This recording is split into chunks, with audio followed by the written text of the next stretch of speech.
नमस्कार, TNP news में आपका स्वागत है। मैं हूं आपके साथ स्वाति सिंह। हम सभी जानते हैं कि भारत विविधताओं का देश है। यहाँ हर कदम पर रंग, रूप, वेशभूषा के साथ बोली और भाषा भी बदल जाती है।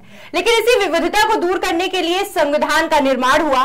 इस संविधान में देश के नागरिकों के दायित्वों को भी बताया गया और वहीं कई ऐसे अधिकार भी दिए गए। संविधान और उनके अनुच्छेद से देश की जनता वाकिफ है। आज हम अपने इस खास प्रोग्राम में उन आर्टिकल के बारे में जानेंगे जिसकी जानकारी देश के हर नागरिक को होनी चाहिए और ये जानने का प्रयास करेंगे कि कैसे आज के मौजूदा समय में इन आर्टिकल में दिए अधिकारों का हनन हो रहा है।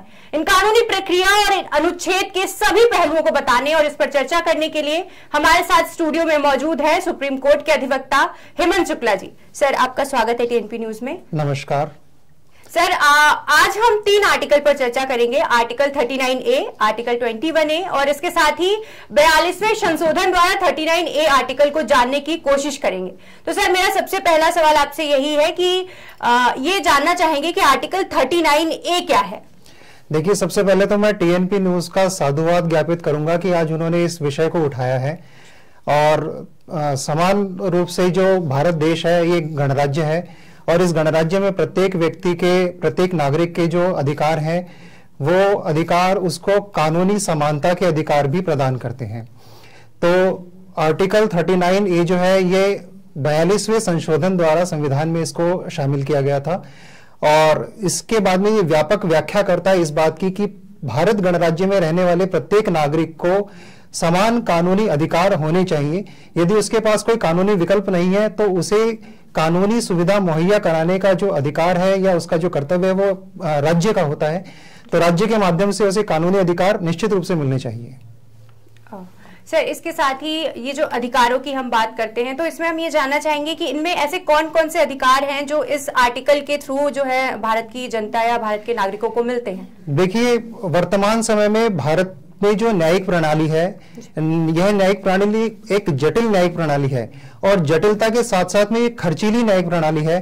तो आज के मौजूदा दौर में लोगों के पास में वकील को हायर करने के लिए या कानूनी विकल्पों के तौर पर कोर्ट तक जाने के लिए बहुत ज्यादा खर्चीली प्रणाली होने की वजह से लोगों को आसानी से या सरलता से कानूनी सुविधाएं मुहैया नहीं हो पाती हैं। तो हमारे संविधान में इसकी व्यापक व्यवस्था है कि प्रत्येक नागरिक को निश्चित रूप से कानूनी जो विकल्प हैं वो मुहैया होने चाहिए। हमारे धर्मशास्त्रों में भी इसका उल्लेख किया गया है कि यदि किसी व्यक्ति के पास में विकल्प मौजूद नहीं है तो उसे विकल्पों को मुहैया करवाना प्रत्येक राज्य का और प्रत्येक राज्य का अधिकार है। तो इसी के तहत जो है ये व्यवस्था व्यापक की गई है। तो ये था आर्टिकल 39A। हमारे दर्शकों को मतलब ये जानना जरूरी है कि आर्टिकल 21 क्या है। देखिए, आर्टिकल 21 जो है ये नैसर्गिक न्याय का सिद्धांत है जो इस बात की व्यवस्था करता है कि देश के प्रत्येक नागरिक को समानता से जीने का अधिकार है। उसे रेस्पेक्टफुली या अपने अधिकारों को जानते हुए नैसर्गिक तौर पर जो समस्त नागरिकों के अधिकार होते हैं वही अधिकार प्रत्येक व्यक्ति के पास में होना चाहिए। प्राचीन काल के अंदर किंचन व्यक्तियों के लिए जो न्याय की व्यवस्था थी उसके व्यापक सिद्धांत नहीं थे। इसके लिए फॉर्मा पॉपुलस नाम की एक व्यवस्था थी जिसके अंतर्गत इस प्रकार की व्यवस्था दी गई कि देश में रहने वाले प्रत्येक व्यक्ति को समान कानूनी अधिकार मुहैया होने चाहिए। तो इसी की व्यापक व्यवस्था जो है भारतीय संविधान का अनुच्छेद 21 जो है वो करता है। यदि कोई अन्य व्यक्ति या कोई संस्था किसी व्यक्ति के इस अधिकार का उल्लंघन करने का प्रयास करता है तो पीड़ित व्यक्ति को सीधे उच्चतम न्यायालय तक जाने का अधिकार है। अनुच्छेद 21 हमें जीवन का अधिकार देता है। किसी भी व्यक्ति को विधि द्वारा स्थापित प्रक्रिया के अतिरिक्त उसके जीवन और स्वतंत्रता के अधिकार से वंचित नहीं किया जा सकता। लेकिन हमने सर पिछले काफी समय में ये देखा है कि मॉब लिंचिंग जैसी घटनाएं जो हैं वो उठकर सामने आती हैं। तो क्या ऐसी घटनाएं जो हैं वो इस अधिकार का हनन नहीं है? देखिए, हमारे भारत देश के अंतर्गत जो हमारा सर्वोच्च न्यायालय है वह कानून का और हमारे संविधान का संरक्षक है। तो यदि इस प्रकार की कोई भी समस्या यदि किसी के सामने उत्पन्न होती है तो माननीय सर्वोच्च न्यायालय सदैव आगे आकर सुओ मोटो इसके ऊपर संज्ञान लेते हैं और रिटों के माध्यम से, याचिकाओं के माध्यम से भी हम इसमें सीधा सुप्रीम कोर्ट को अप्रोच कर सकते हैं। तो सुप्रीम कोर्ट जो है वो हमारे संविधान का संरक्षक है और संरक्षक के तौर पर सुप्रीम कोर्ट की भूमिका इस मामले में अहम हो जाती है कि हमारे किसी भी मौलिक अधिकार का यदि हनन होता है तो हम सुप्रीम कोर्ट को अप्रोच कर सकते हैं। जी, इसमें अगर किसी भी तरीके से हमारे मौलिक अधिकार का अगर हनन होता है तो जो पीड़ित है या जिनके साथ ऐसा होता है वो कानूनी विकल्प के तौर पर सुप्रीम कोर्ट का रुख कर सकते हैं। क्या कोई भी पीड़ित जो है उसके पास आज के अगर हम मौजूदा समय में देखें तो क्या इतना क्योंकि हम इंडिया में देखते हैं कि हर किसी के पास इतनी फैसिलिटी नहीं होती कि वो कानून के पास उसी अप्रोच से जा सके या वहां पे जाके जो है उसकी कार्रवाई हो, उसकी सुनवाई हो। तो ऐसे में आप अधिवक्ता हैं तो आप ये अच्छे से बता पाएंगे कि हमारी जो जनता है वो इन सब चीजों से कैसे निपटे, अपने अधिकारों के बारे में कैसे जाने। देखिए, हमारे वर्तमान जो कानून व्यवस्था है उस कानून व्यवस्था में दो प्रकार के कानून प्रमुखता अपनी भूमिका निभाते हैं, जिसमें पहला होता है सिविल न्याय प्रणाली। सिविल न्याय प्रणाली के अंतर्गत ऑर्डर जो 33 है सीपीसी का, वह उसकी व्यापक व्याख्या करता है। तो सीपीसी के ऑर्डर 33 के अंतर्गत और ऑर्डर 44 के अंतर्गत इसकी विस्तृत व्याख्या की गई है कि यदि किसी व्यक्ति को कानूनी रूप से सहायता उपलब्ध नहीं कराई जाती है तो ऐसे जो गरीब या निर्धन व्यक्ति होते हैं, जो अकिंचन व्यक्ति होते हैं, उनको इन आदेशों के अंतर्गत न्यायिक प्रणाली के अंतर्गत काफी सहायता प्राप्त होती है। ऑर्डर 33 इस बात की व्याख्या करता है कि यदि किसी व्यक्ति के पास में किसी वाद को संस्थित करने के लिए खर्चा नहीं होता है तो उसे कोर्ट फीस से मुक्त रखा जाता है। ऐसे मामले के अंतर्गत ऑर्डर 33 नियम 15A की एप्लीकेशन जो होती है वो माननीय न्यायालय के समक्ष लगाई जाती है, और यदि माननीय न्यायालय इस बात से आश्वस्त होता है तो ऐसे व्यक्ति को कोर्ट फीस के नाम पर 1 रुपए भी देने की आवश्यकता नहीं होती है। साथ ही साथ में जो आदेश 44 होता है सीपीसी का, वह आदेश इस बात की व्याख्या करता है कि यदि कोई निर्धन व्यक्ति है और वो यदि किसी केस के अंदर हार जाता है तो मूल डिक्रियों के विरुद्ध जो अपील की जाती है वो अपीलों के अंतर्गत भी उसे 1 रुपए भी नहीं खर्च करना पड़ता है। दूसरी बात यदि हम करें, हमारी जो दांडिक न्यायिक प्रणाली होती है जिसको क्रिमिनल प्रोसीजर कोड बोलते हैं, सीआरपीसी 1973, तो सीआरपीसी 1973 की 2 शाखाएं होती है, 2 सेक्शंस होती है, जिसमें 304 सेक्शन और 303 सेक्शंस।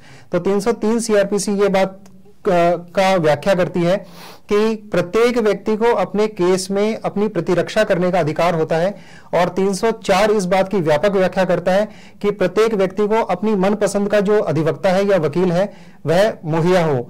तो यदि ऐसा व्यक्ति अपने मनपसंद के वकील को अफोर्ड नहीं कर सकता तो ऐसे मामले के अंतर्गत अहम भूमिका निभाते हैं जो हमारे वर्तमान के अंतर्गत विधिक प्राधिकरण है। तो वर्तमान में 3 प्रकार के समुचित विधिक प्राधिकरण हैं जो इस मामले पर कार्य करते हैं, और जिसको मैं आपको थोड़ा डिटेल से समझा देता हूं कि इसमें एक होता है नालसा, जिसको नेशनल लीगल सर्विस अथॉरिटी बोलते हैं। यह मूल रूप से पूरे देश भर में कार्य करता है, और नालसा की जो मुख्य संरक्षक अध्यक्ष होते हैं वह भारत के चीफ जस्टिस ऑफ इंडिया यानी सर्वोच्च सीजीआई यानी सर्वोच्च न्यायालय के जो न्यायाधीश होते हैं, मुख्य न्यायाधीश होते हैं, वह इसके मुख्य संरक्षक अध्यक्ष होते हैं।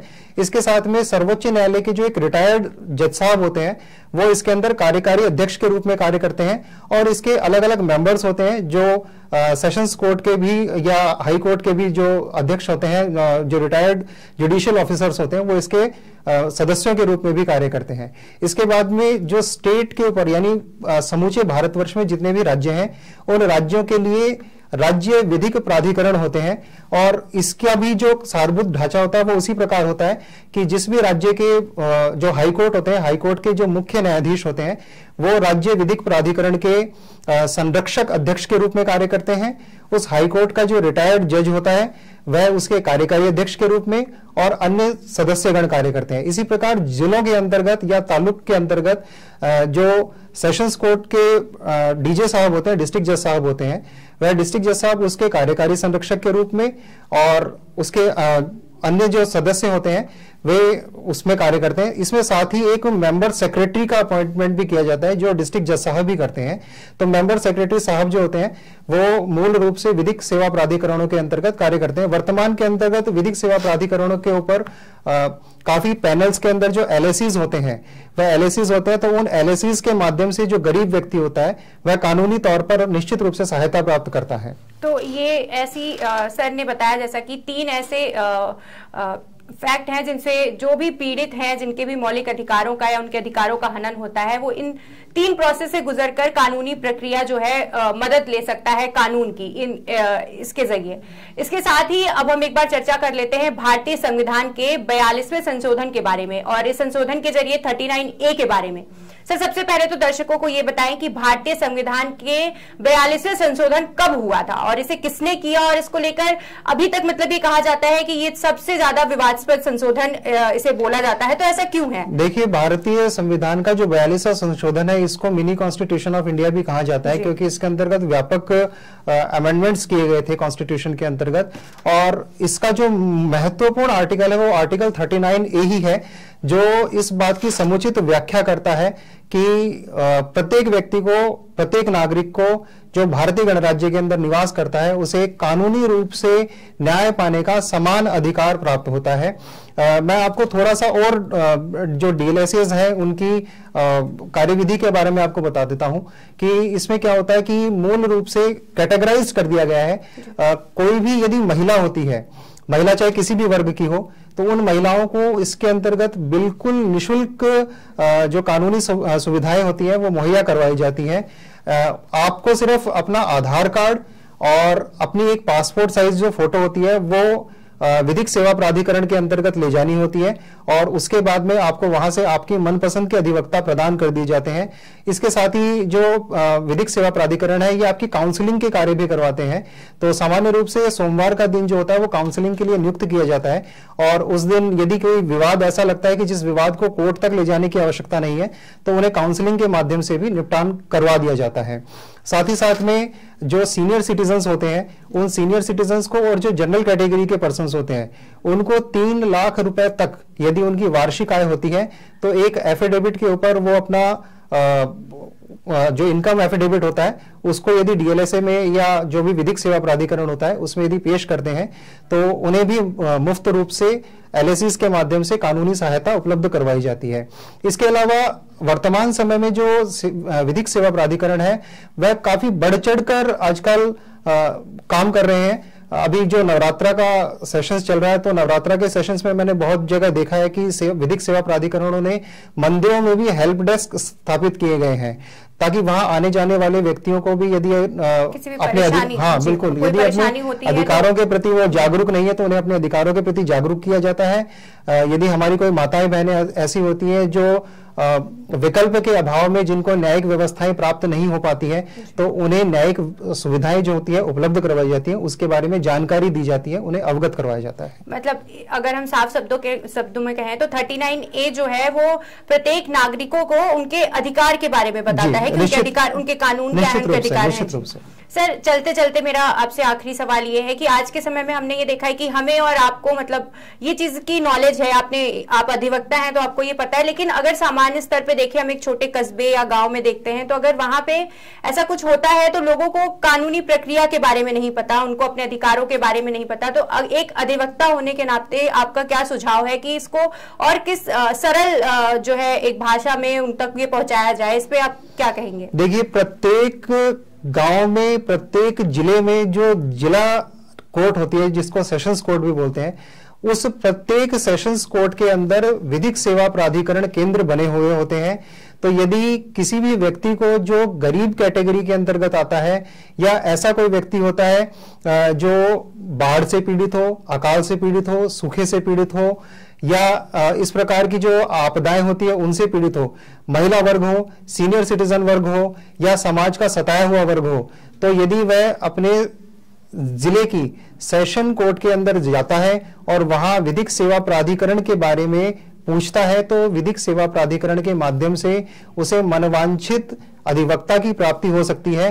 और वहीं पर उनके काउंसलिंग सेंटर्स भी बने होते हैं, जहां पर एक सुपरिटेंडेंट ऑफिस होता है। उस सुपरिटेंडेंट ऑफिस के अंतर्गत एक एलएसीज जो होते हैं वो हमेशा वहां बैठे रहते हैं और इस बात की जानकारी देते हैं कि आने वाले प्रत्येक नागरिक को समान रूप से जो कानूनी सहायता है वह उपलब्ध कराई जाए। ऐसा कोई भी नागरिक देश में ना रहे कि जो कानूनी सुविधा के अभाव में अपने न्यायिक अधिकारों की हानि कर पाए।